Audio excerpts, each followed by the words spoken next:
To exacerbate the pollutants from all these vehicles, there are 7 existing coal-fired power plants and 5 more planned plants all within a 100-kilometer radius of the city. The emissions from those 5 planned plants alone will eventually be equal to adding 10 million additional cars to Jakarta's already crowded streets. Given this, air pollution and smog within the city is a serious issue, and it generally ranks alongside cities like New Delhi and Beijing. The air quality can get so bad here that just last year in 2021, 172 days were considered too unhealthy to be outside, which was more than half of the entire year. And then, of course, there's the traffic itself. Jakarta has often been named the world's worst city for traffic on multiple occasions by multiple publications. But here are some ways to put it all in a perspective. It's been estimated before that the average Jakarta resident will spend 10 years of their lifetime there in traffic. The largest satellite city of Jakarta, where many downtown office workers live, is Bogor, 25 miles away from the Jakarta core. Under normal Jakarta traffic conditions, it usually takes 2 hours to drive across those 25 miles. And when the conditions are considered bad, it can take more like 3 hours. It's gotten so bad that high-ranking government officials have to regularly be escorted by police convoys through the city just to arrive at their meetings on time. And to make matters even worse, Jakarta's population is still growing. By 2030, it's projected that there will be more than 40 million people living within the metropolitan area, more than the entire population of Canada, and causing it to surpass even Tokyo to become the world's newest, largest city. But out of all of Jakarta's many problems, it's water that is the most severe. As with many coastal cities across the world, Jakarta is not unique in dealing with the threat of rising sea levels. But Jakarta's specific situation is rather unique because on top of dealing with sea levels rising, the city is simultaneously sinking. Jakarta's sinking problem is very similar to both Mexico City and Venice, both of which I've made videos about in the past, but this is the gist.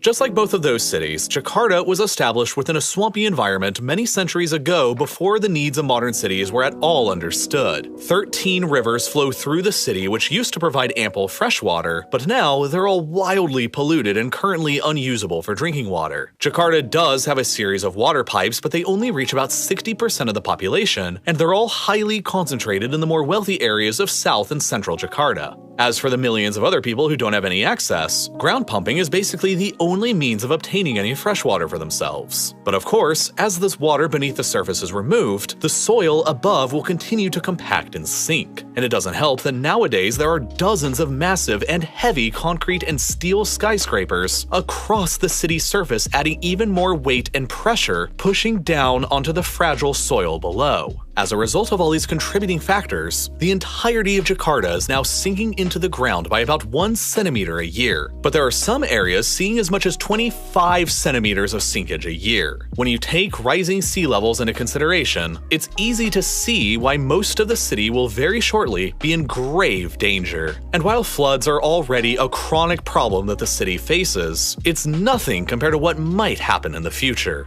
The entire city rests within a flat basin, and according to some estimates, 40% of Jakarta is already sitting beneath sea level, while many others predict that by 2050, only 28 short years from now, the entire city proper of more than 10.6 million people will be buried beneath the sea like a modern-day Atlantis, assuming that nothing is actually done about it. But of course, there is a plan to do something about it, and it's insane. In 2014, the Indonesian government revealed the plans for what they called Giant Seawall Jakarta, expected to be completed by 2025. The plan will eventually construct a titanically sized seawall across the entirety of Jakarta Bay to protect the city from the ocean beyond. The wall is planned to be constructed in the form of a Garuda, a giant, legendary bird from the Hindu and Buddhist faiths that is also the national symbol of Indonesia. The whole structure is intended to be iconic and boost tourism, and it draws heavy inspiration from nearby Singapore's Sentosa Island project. After the massive bird guardian is constructed, Jakarta Bay itself is intended to become a water reservoir enclosed inside that will eventually become a vast new source for fresh, clean water in the city. Jakarta's 13 rivers that all flow into the bay today are all planned to be cleaned up and cleared of pollution in order to keep their currently polluted outflows from transforming the bay into a stagnant cesspool. Meanwhile, the giant seawall itself is intended to become a new center of Jakarta's urban development, complete with housing, roads, and railways that connect back to the mainland that should all be capable of hosting a new population of 2 million people.